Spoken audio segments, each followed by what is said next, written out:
lots of times is at the bedside of a patient in the hospital. Betty is also a mentor. As a matter of fact, everything that happens to Betty becomes a story. Recently, she embarked on a new stage in life, and tonight she wants to share a few of the observations of what it's like to be a recent widow. Betty Ann Palaha.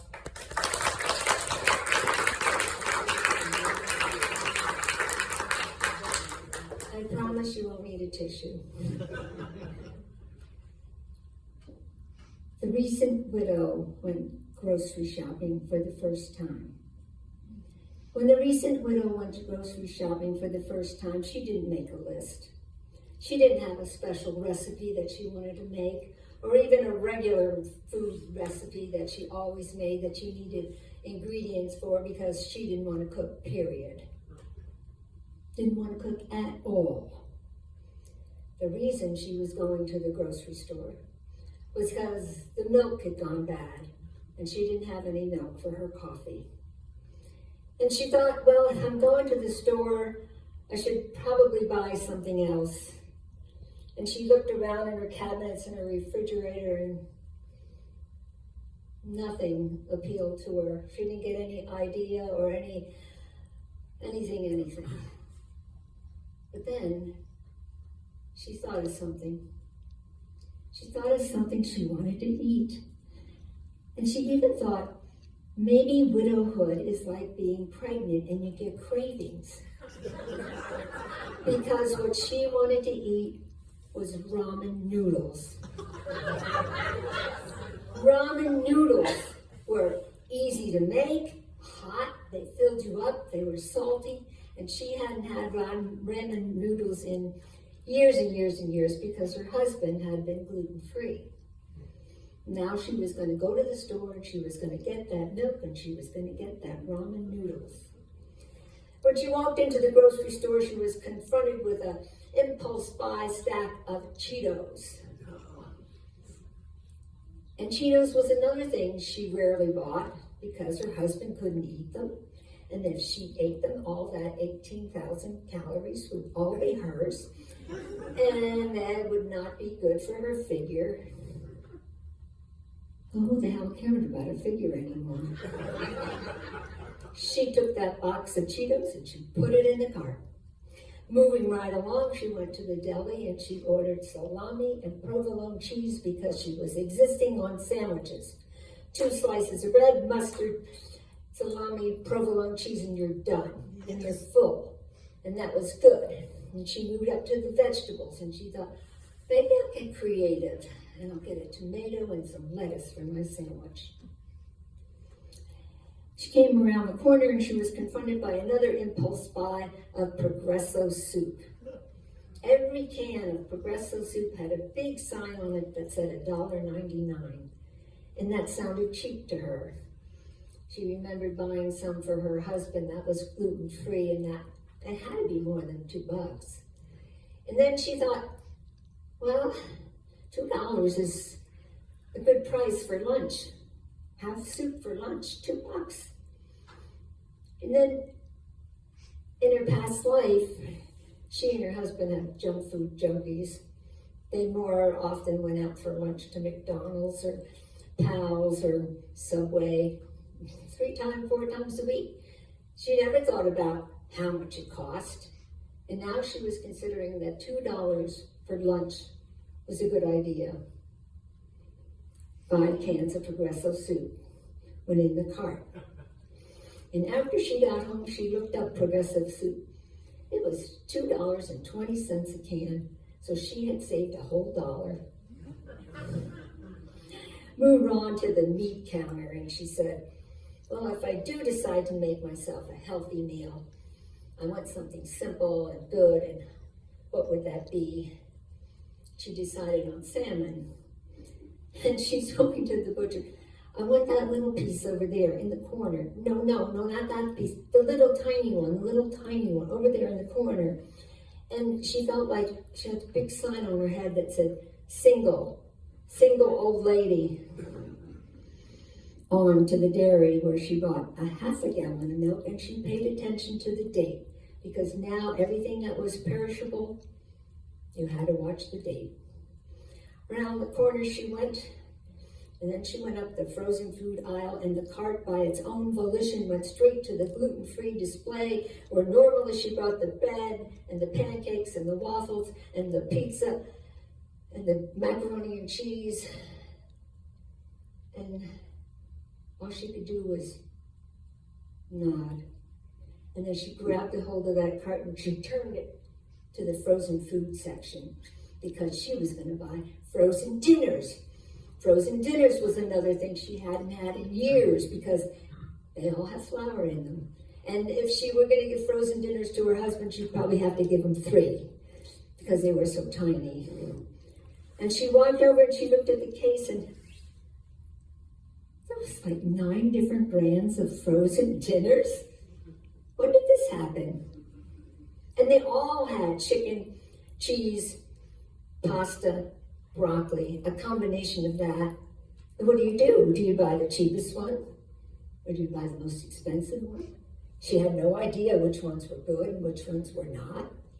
And people were coming, and they were opening up the doors, and they were grabbing things, and she was in the way. And she realized that she'd been there for a long time making this decision. And finally, she did the right thing. She bought Healthy Choice. Moved along, she could skip the baby food aisle, the pet food aisle, and she came to the wine and beer aisle. And all of you know already that I do not have a good relationship with wine or beer. And I wasn't going to start now. That would not be a good idea. So past that, to the beverage aisle. And there was her little guilty pleasure is Diet Coke. But not Diet Coke in a can or a bottle. Fountain Diet Coke. And on all those little expeditions that she and her husband did for lunch, she would always get the large fountain Diet Coke, and she'd sip on it all day. And sometimes her husband would go out to Lowe's or some other thing, and he'd just buy her a fountain Coke and bring it home and surprise her. That wasn't going to happen anymore. She wanted a fountain Diet Coke. She'd have to go out and get it herself, and she needed the caffeine. Caffeine helped her get through the day, so she might as well buy some of this. And 1 6-pack of Diet Coke was almost $6. But if you buy 3, you save $3. And soda doesn't go bad. Moving right along. And then she was in the middle of the store when it hit her. An overwhelming feeling of exhaustion. What had she done that she was so tired? All these decisions about all this crap. She looked in her cart. Canned soup. Soda in a bottle. I don't want any of this. I don't want to be here. I don't want to eat this. I don't want to eat like this. I want to leave this cart right here, walk out of the store, get in my car, go home and find a rom-com on Netflix that has 15 seasons.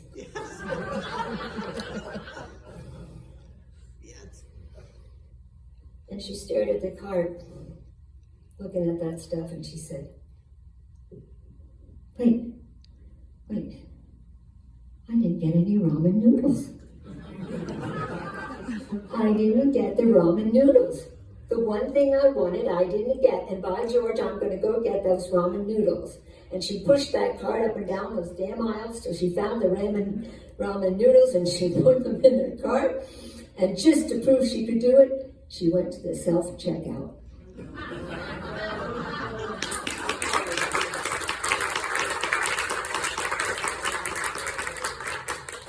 The recent widow lived with her husband for 56 years. And in 56 years, you get to know a person. You say things like, I know him like a book. But if you have something on your honey-do list, you kind of know how to get him to do it. You figured it out. Now, my favorite way was I'd wait till he'd say, I meant to say, the recent widow. Anyway, the recent widow would wait till he'd say, oh, honey, that was a really good dinner you made. And she'd wait, and she'd say, hey, the hedges on the side of the house are looking a little wild. Do you think maybe tomorrow you could go out and cut them? And she'd get, yeah, she knew that wasn't going to do it, but that was the first step. A couple of days later, she'd go, you know, if we don't take care of those bushes, the stems are going to get too thick for the clippers. Now take note, she said, we, not you. We have this response. And he'd go, yeah, I know. And maybe that would work. If that didn't work, she had an ace in the hole. She said, you know what? I'm going to take a stab at doing those bushes myself.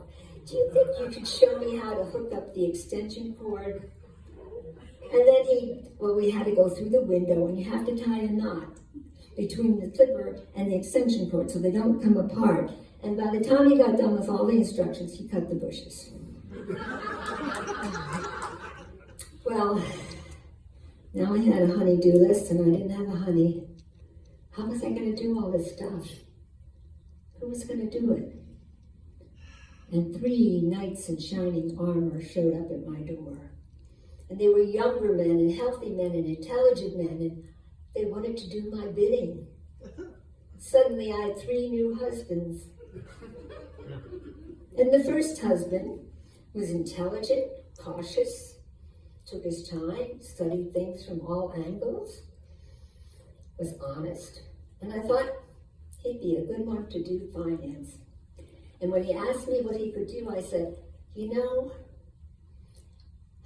my plan with Spectrum is a little high. Do you think you could call them and get me a cheaper plan? No, you already know. He didn't know. He was from out of town. He didn't know Spectrum. It was kind of a mean thing on my part. But he made the phone call, and I stood helplessly by as he was passed from one agent to another and hung up and had to start all over again and say, yes, but we don't, and over again, and I didn't know what to do. I didn't know what to do. I didn't know whether to say, stop, forget it, leave it alone, hang up, or we really should have called Brightridge. I didn't know what to say. I didn't know how, if you give somebody a job, you have to let them do it their way. Eventually, I got a cheaper plan for a year. And I've got enough bandwidth that if I want to, I can become a professional gamer. Well, the new plan involved a new router. It's a router. And Spectrum sent us a new router, so I called on husband number 2. Husband number 2 is a techie. He could probably build a computer. And I said, could you come over? No problem. He came over and spent an hour, turned everything on, turned everything off. It didn't work. And then he came over a second time. He says, I think I got what's wrong. And he turned it on, turned it off. And I didn't know what to do. I don't know how to help him. I don't know what to say. I don't know whether I should go in and say, rub his back, or offer him a beer, or say, can I help you? I didn't know what to do.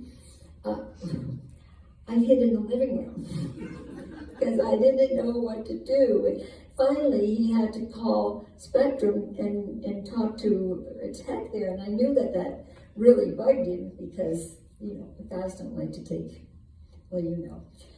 Anyway, turned out Spectrum sent the wrong router.